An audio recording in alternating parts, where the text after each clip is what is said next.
Selamat datang di Bahasin Buku, tempat kita ya ngebongkar ide-ide besar dari buku-buku penting.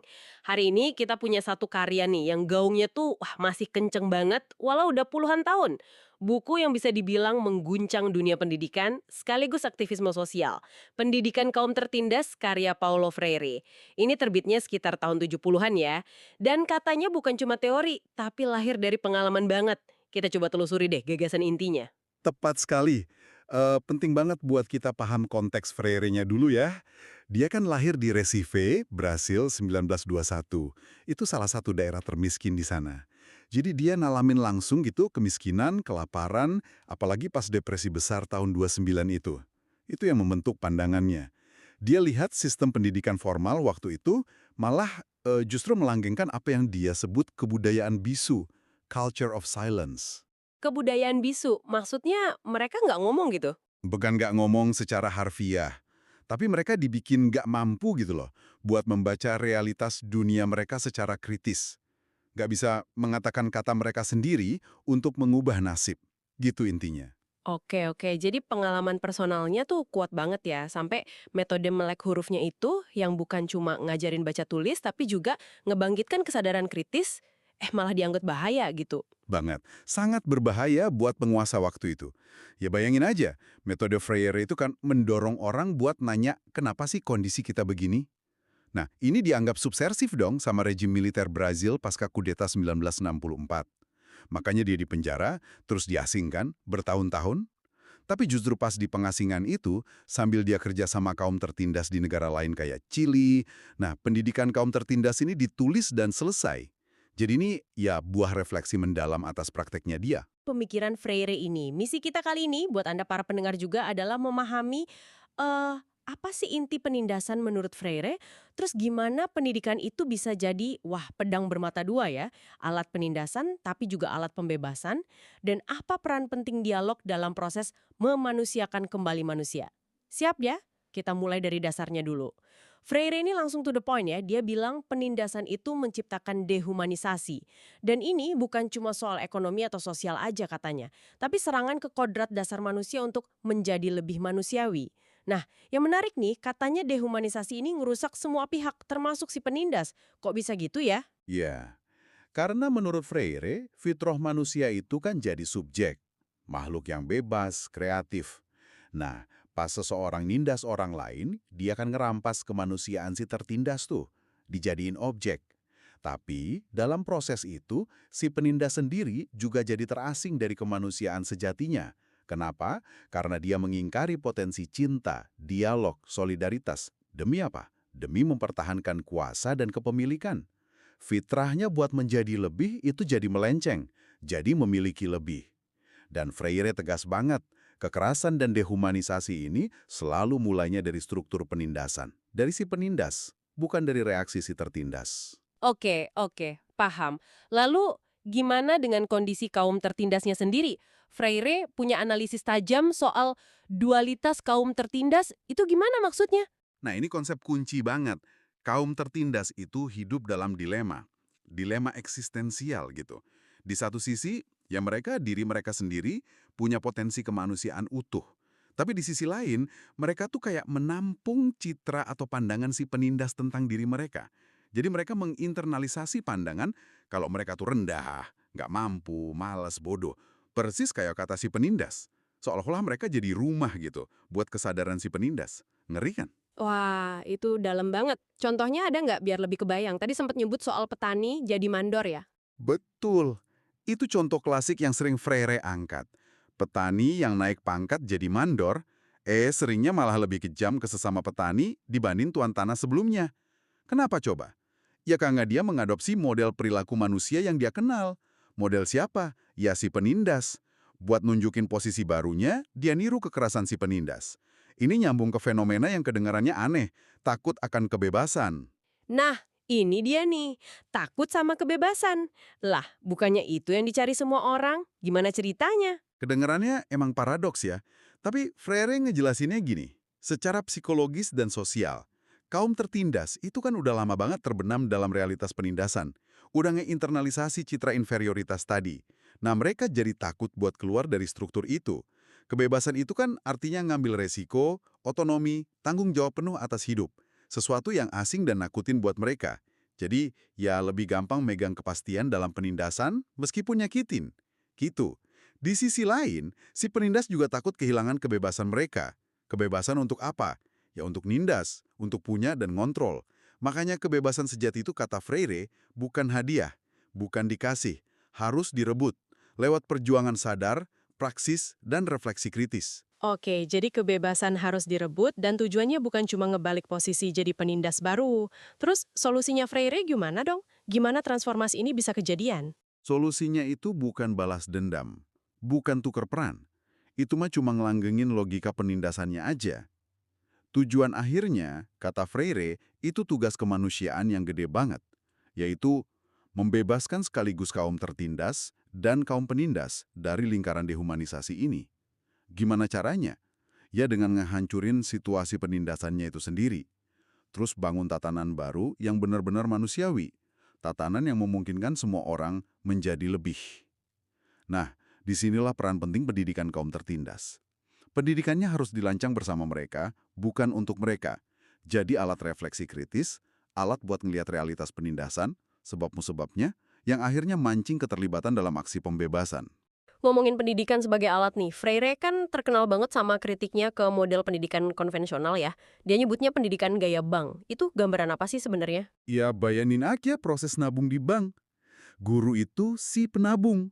Dia punya pengetahuan, ibaratnya deposit gitu. Nah, murid itu celengan. Wadah kosong yang pasif aja nerima setoran pengetahuan itu. Prosesnya naratif sifatnya. Guru cerita, jelasin, dikte. Murid ya dengerin, catat, hafalin, terus ulangin pas ujian. Hubungannya searah aja. Hahaha, jadi kayak nganggep kepala murid itu berangkas ya, terus guru punya kuncinya buat masukin harta karun pengetahuan. Tapi masalahnya muridnya nggak pernah belajar cara nyari harta karun sendiri. Atau malah nanya ini harta karun beneran berguna nggak buat gue? Gitu ya? Analogi yang pas banget. Freire ngidentifikasi ciri-cirinya tuh. Guru ngajar, murid diajar. Guru tahu segalanya, murid dianggap nol besar. Guru mikir, murid dipikirkan. Jadi objek pemikiran guru aja. Guru ngomong, murid dengar patuh. Guru ngatur, murid diatur. Guru milih isi pelajaran, murid ya nurut aja. Guru itu subjek aktif, murid objek pasif. Udah. Terus dampaknya apa dong buat murid sama masyarakat secara luas? Wah, dampaknya sistemik. Murid jadi pasif kan? Gampang diarahkan, kurang kreatif. Terus cenderung nerima realitas tuh, ya udah gitu aja, nggak bisa diubah. Mereka belajar ngehafal, bukan mikir kritis. Nah, ini kata Freire, cocok banget sama kepentingannya kaum penindas yang pengen status quo-nya aman terus. Jadi, pendidikan gaya bank ini bukannya membebaskan, malah menjinakkan, mengadaptasikan manusia ke struktur penindasan. Jadi alat dehumanisasi, bikin manusia kayak benda mati yang bisa diisi dan dikontrol. Seram juga ya kalau gitu. Terus alternatifnya apa dong yang ditawarin Freire? Nah, sebagai lawannya gaya bank tadi, Freire ngusulin pendidikan hadap masalah. Problem Posing Education. Ini bukan cuma metode loh, tapi filosofi pendidikan. Dasarnya pemahaman kalau manusia itu makhluk yang belum selesai, selalu menjadi, becoming, dalam relasinya sama dunia yang juga terus berubah. Manusia itu sadar akan ketidaksempurnaannya. Nah, kesadaran inilah yang jadi akar pendidikan sebagai proses pencarian terus-menerus buat jadi lebih manusiawi. Sedang menjadi, bukan sudah jadi. Wah, itu ngubah perspektif banget ya. Gimana model hadap masalah ini kerjanya dalam praktek? Kuncinya satu, dialog. Pendidikan hadap masalah ini ngilangin pemisahan kaku antara guru dan murid. Dua-duanya jadi guru-murid dan murid-guru. Saling belajar. Mereka bareng-bareng ngamatin, ngajiin realitas secara kritis. Realitas itu nggak lagi diceritain guru seolah udah final gitu. Tapi dihadirkan sebagai masalah, problem. Yang perlu dianalisis, dipahami kontradiksinya, dicari solusinya bareng-bareng. Tujuannya bukan numpuk info di kepala, tapi ngebangkitkan kesadaran kritis, konsiensiasasi tentang realitas sosial, politik, ekonomi, terus ngedorong tindakan transformatif. Konsiensiasasi. Kesadaran kritis. Jadi proses belajarnya itu sendiri udah jadi bagian dari perubahan ya? Tepat sekali. Manusia sama dunia itu dilihat sebagai satu kesatuan dialektis, nggak bisa dipisah. Ingat nggak kutipan petani Chili yang Freire ceritain? Setelah ikut proses pendidikan adab masalah, seorang petani bilang, "Sekarang saya paham bahwa tanpa manusia, maka dunia pun tidak ada." Ini bukan kalimat puitis doang loh, tapi cerminan bangkitnya kesadaran kalau manusia itu subjek aktif yang bisa memahami dan ngubah dunianya, bukan cuma objek pasif di dalamnya.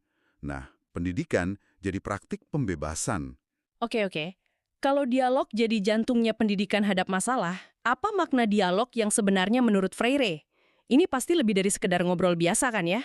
Jauh lebih dalam, Freire negasin kalau kata yang sejati, kata yang punya kekuatan buat ngubah dunia, itu bukan cuma ngucapan verbal.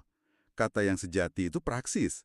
Kesatuan yang nggak bisa dipisahin antara refleksi, mikir kritis mendalam soal realitas, sama aksi, tindakan nyata buat ngubah realitas itu.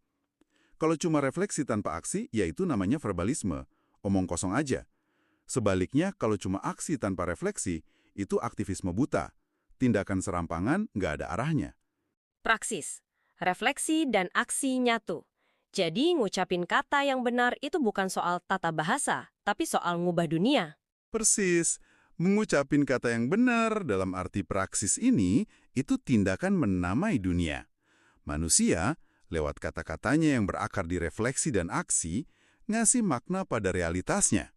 Dan menamai dunia secara kritis itu langkah awal buat gubahnya. Dialog, bagi Freire, ya perjumpaan eksistensial antar manusia, dimediasi oleh dunia, oleh realitas konkret. Tujuannya, menamai dunia itu bareng-bareng. Ini bukan hak istimewa segelintir orang, tapi kebutuhan mendasar semua manusia biar jadi subjek yang utuh. Wah, kedengerannya kuat banget ya, tapi juga ideal gitu. Apa syaratnya biar dialog ini beneran terjadi? Bukan jadi manipulasi atau basa-basi aja. Saya ngebayangin ini nggak gampang diterapin deh. Freire sadar banget tantangannya.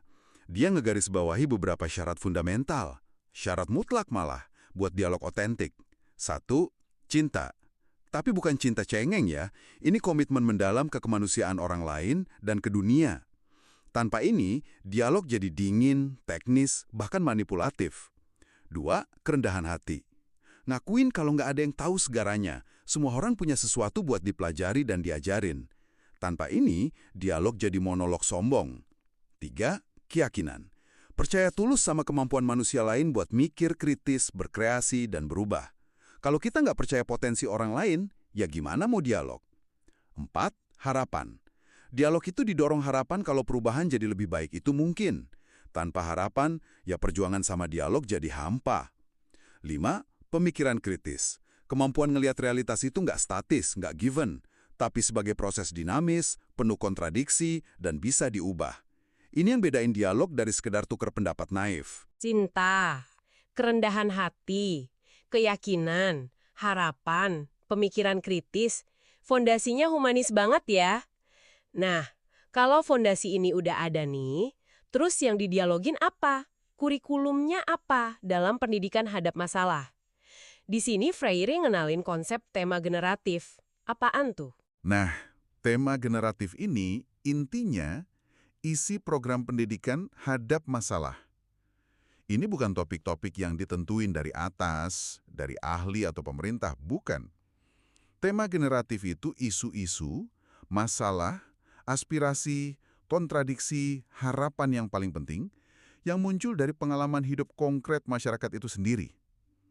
Tema inilah yang menghasilkan, generate, diskusi, dan analisis kritis. Freire kan ngelihat manusia itu beda sama binatang ya.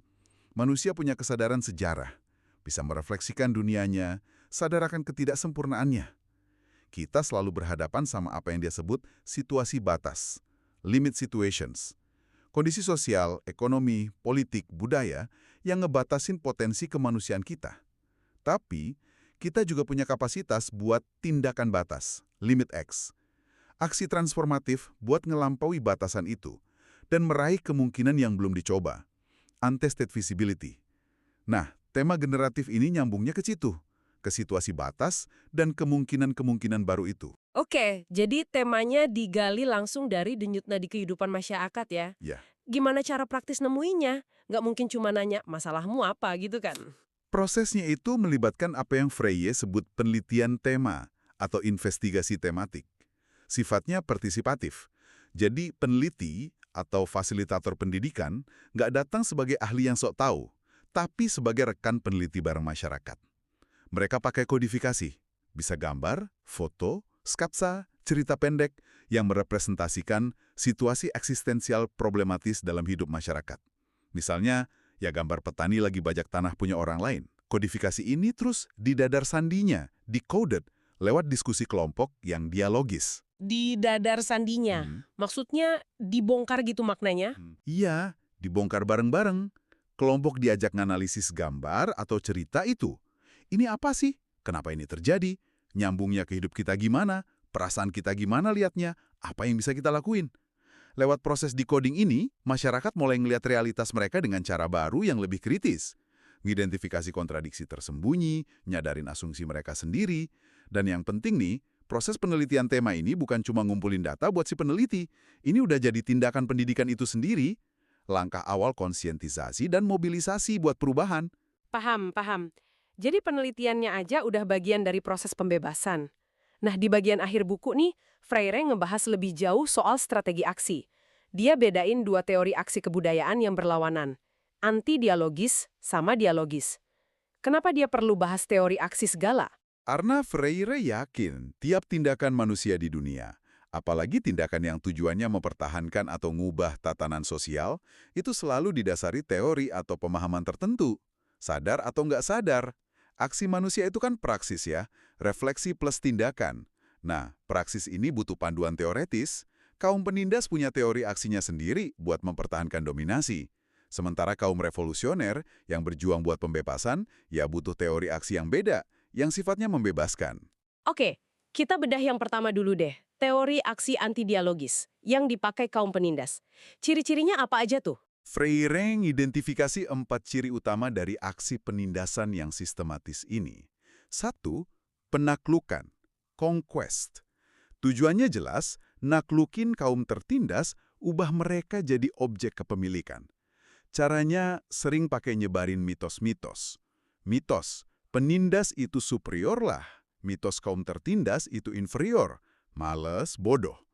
Mitos pasar bebas adil buat semua. Mitos pendidikan netral. Mitos kedermawanan palsu penguasa. Mitos-mitos ini bikin kesadaran kritis tidur. 2. Pecah belah dan kuasai. Divide and rule. Wah, ini strategi klasik banget. Mencegah persatuan kaum tertindas itu kunci buat mempertahankan kekuasaan. Caranya ya adu domba antar kelompok, fokusin perhatian ke masalah lokal kecil biar nggak lihat struktur penindasan yang lebih gede. Angkat pemimpin boneka dari kalangan tertindas yang malah mecah belah. 3. Manipulasi. Bikin massa rakyat ngikutin agenda elit penguasa tanpa sadar. Bisa lewat fakta-fakta palsu yang seolah demokratis, pakai retorika populis yang bangkitin emosi, tapi numpulin nalar kritis. Atau nanimin impian-impian individualistis. Misalnya, sukses pribadi diukur dari materi aja, biar orang lupa sama perjuangan kolektif. 4. Invasi budaya. Cultural invasion.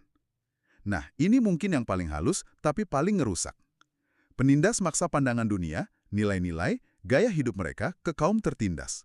Budaya lokal direndahin, dianggap kampungan, terbelakang. Akibatnya, kaum tertindas jadi malu sama identitasnya sendiri, mulai nginternalisasi budaya penindas sebagai standar keunggulan. Ini terjadi di mana-mana, dari sekolah, media, sampai keluarga. Waduh, dengerinnya Raja udah bikin sesek napas ya. Penaklukan, pecah belah, manipulasi, invasi budaya, bener-bener strategi sistematis buat ngelumpuhin potensi perlawanan. Lalu, gimana teori aksi dialogis sebagai lawannya? Sebagai panduan buat pembebasan? Teori aksi dialogis juga punya 4 ciri utama. Yang, ya, kebalikan total dari yang tadi. 1. Kerjasama, cooperation. Lawannya penaklukan. Di sini, nggak ada subjek yang naklukin objek. Pemimpin revolusioner sama rakyat kerjasama sebagai sesama subjek. Tujuannya, membebaskan dunia. Dasar kerjasamanya apa? Ya dialog, kepercayaan timbal balik, komunikasi horizontal, komitmen pada pembebasan bareng. 2. Persatuan untuk pembebasan, Unity for Liberation. Lawannya pecah belah. Pembebasan butuh persatuan yang kuat di antara kaum tertindas, dan persatuan antara pemimpin dengan rakyat. Ini bukan persatuan semu yang dimanipulasi ya, tapi persatuan otentik yang lahir dari kesadaran kelas dan solidaritas dalam perjuangan. Pemimpin harus melebur sama rakyat. 3. Organisasi, organization. Lawannya manipulasi. Persatuan otentik bakal ngelahirin organisasi revolusioner yang sejati. Organisasi ini, kata Freye, bukan berarti komando dari atas ke bawah. Tapi, nuntut kesaksian pemimpin harus hidup sesuai apa yang diperjuangin. Nuntut disiplin revolusioner, keberanian, tanggung jawab. Dan yang penting, keseimbangan antara otoritas yang perlu buat koordinasi sama kebebasan, partisipasi aktif dan kritis rakyat. Bukan otoritarianisme, bukan juga anarkisme. 4. Sintesis kebudayaan, cultural synthesis. Lawannya, invasi budaya. Ini bukan berarti pemimpin maksa budaya revolusioner versinya ke rakyat. Bukan juga pemimpin cuma ikut-ikutan apa kata rakyat, yang mungkin pandangannya masih dipengaruhi mitos penindas. Sintesis kebudayaan itu proses dialogis. Pemimpin sama rakyat bareng-bareng berangkat dari realitas, nilai, aspirasi rakyat. Terus, ngadepin itu sebagai masalah buat dikaji kritis. Lewat praksis bareng, refleksi aksi, mereka nyiptain bentuk budaya baru yang membebaskan. Bagi Freire, revolusi sejati itu ya revolusi kebudayaan. Kerjasama, persatuan, organisasi, dan sintesis kebudayaan. Wah, ini benar-benar cetak biru ya buat aksi yang memanusiakan. Nah, setelah kita kupas tuntas nih pemikiran Freire yang kaya banget ini, apa intisari atau pesan kunci yang paling relevan buat kita bawa pulang, terutama buat Anda, pendengar yang peduli sama isu pelajar, pemberdayaan, atau perubahan sosial gitu? Pesan paling fundamental dari Freire itu ini. Pendidikan nggak pernah netral, nggak pernah. Dia selalu mihak. Dia bisa jadi alat penjinakan massal yang ngelayanin kepentingan penindas, kayak pendidikan gaya bank tadi, yang matiin kreativitas sama daya kritis. Atau, dia bisa jadi praktik pembebasan, proses pemberdayaan yang ngebangkitin kesadaran kritis, konsientisasa, lewat dialog otentik dan praksis. Siklus refleksi aksi yang nggak pernah berhenti buat mahamin dan ngubah dunia. Pendidikan yang membebaskan itu, ya pendidikan yang memanusiakan. Dan kunci pembebasan itu sendiri kayak yang Freire ulang-ulang terus nggak bisa datang dari luar atau dikasih gitu aja ya? Tepat.